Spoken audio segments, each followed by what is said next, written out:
So today we're going to replace the front rotors with drilled and slotted rotors on this here Honda Fit 2010 Sport. So first the unboxing. Well, these just arrived from Rock Auto, which is the best parts store. Well, I should say it's the best parts store for mainstream replacement parts. For performance parts, obviously, that's not what it specializes in, but for anything. So I've got these slightly fancier than stock pads. So here are the new slotted rotors we're going to be installing. And this one says L for left, and the other one should say R for right.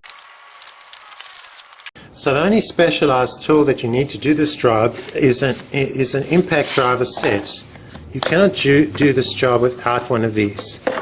Okay, so different people have got different ways of getting the screw out, but none of these work. You have to have one of these things and one of these things. If you don't have one of these things, don't start this job, because you're going to take your wheel off and find you can't get your rotor off the hub.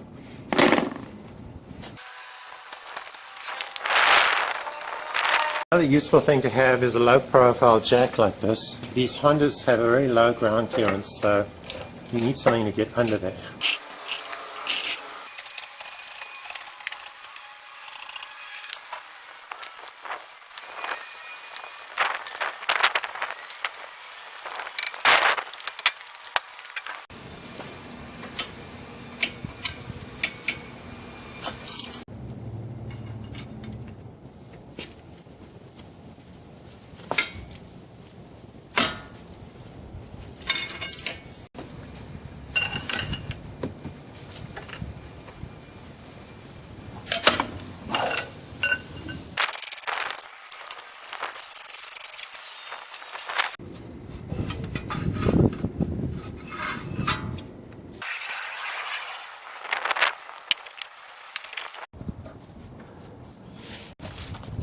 So now we're going to use the impact driver,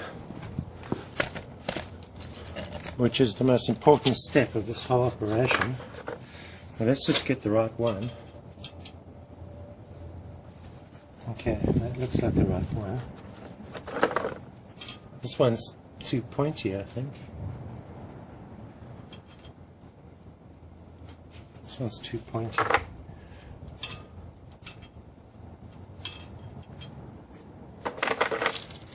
Okay, so we need it to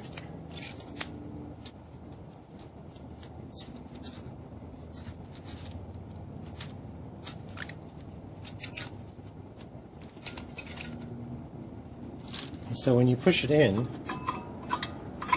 it must turn anti-clockwise, and it's doing that, so that's good. So let's do this and just give it a hit.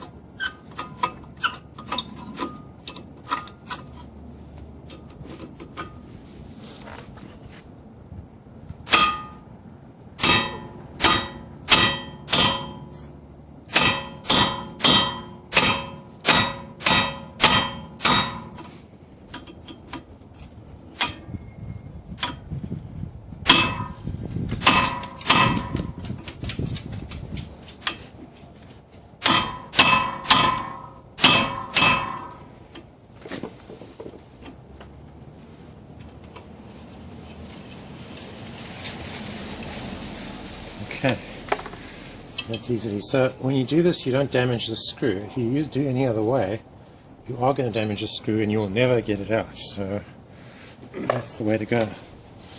So these are off, and now we just want to wire brush this. I'm just going to clean these with some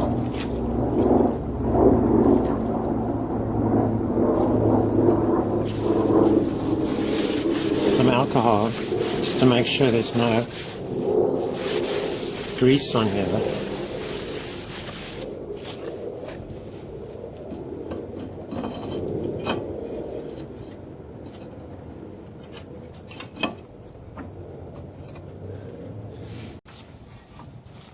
So now you've got to compress this. And let's see if I can just...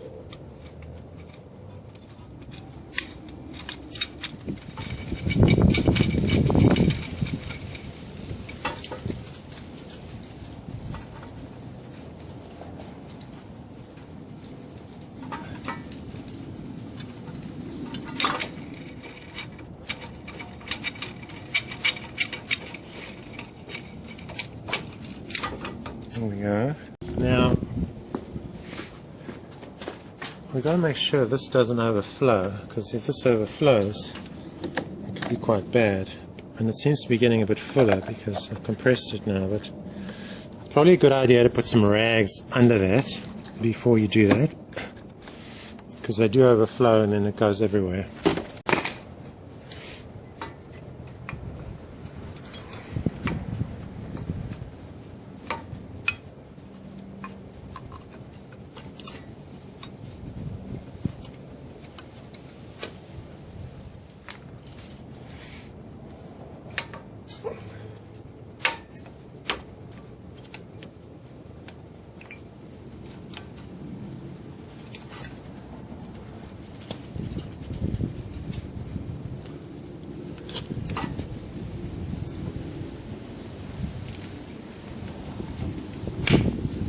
Okay, so this little spring goes in like that.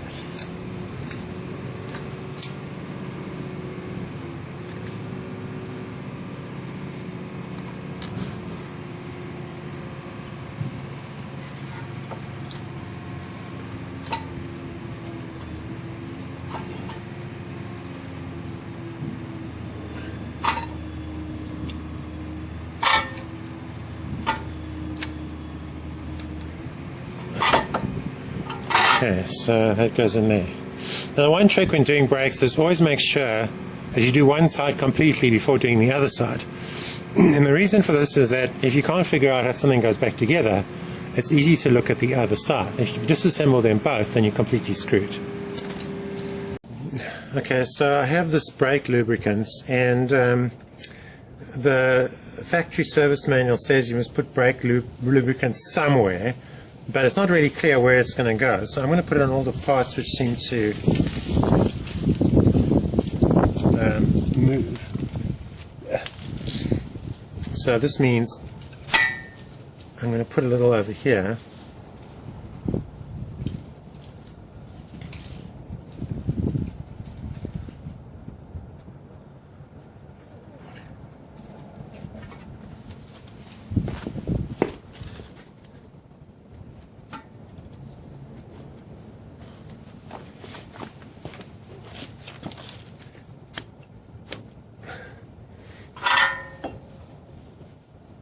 And I'm going to put a bit here.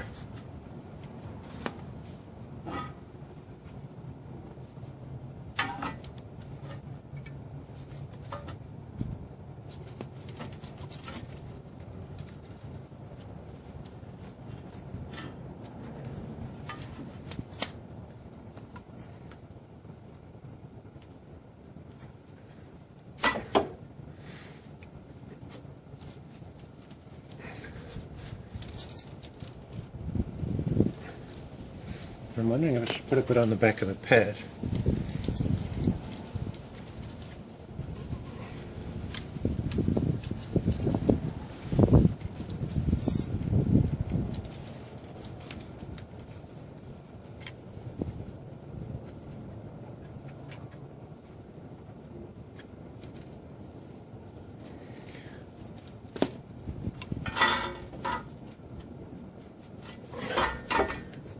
Okay, and of course it's very important not to get any of the stuff on the disc, because then you will not stop.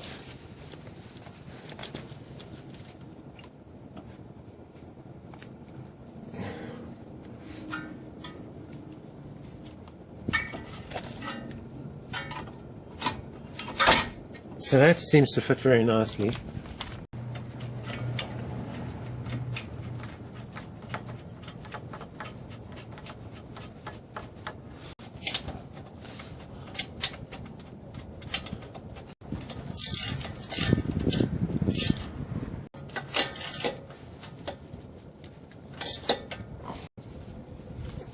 Okay. So, according to the factory service manual, I must do 80 foot-pounds here. 80 foot-pounds is quite a lot of foot-pounds.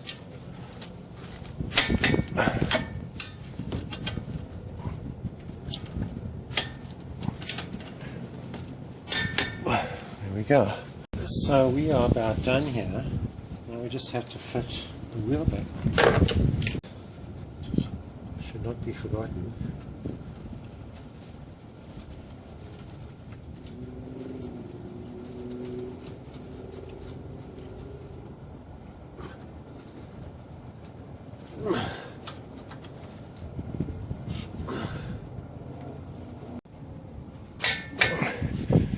$80 foot-pounds.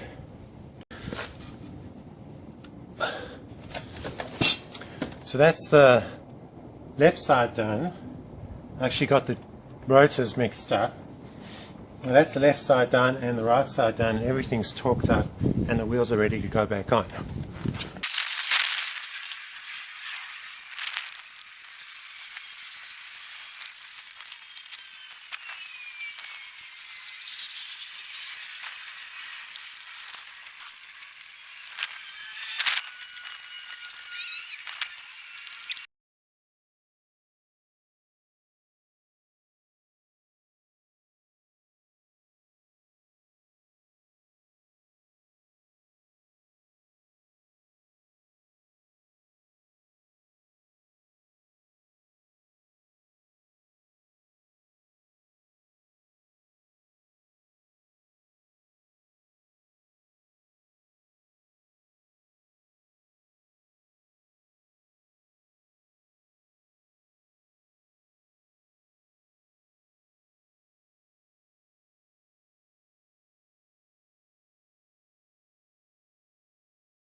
And we're done.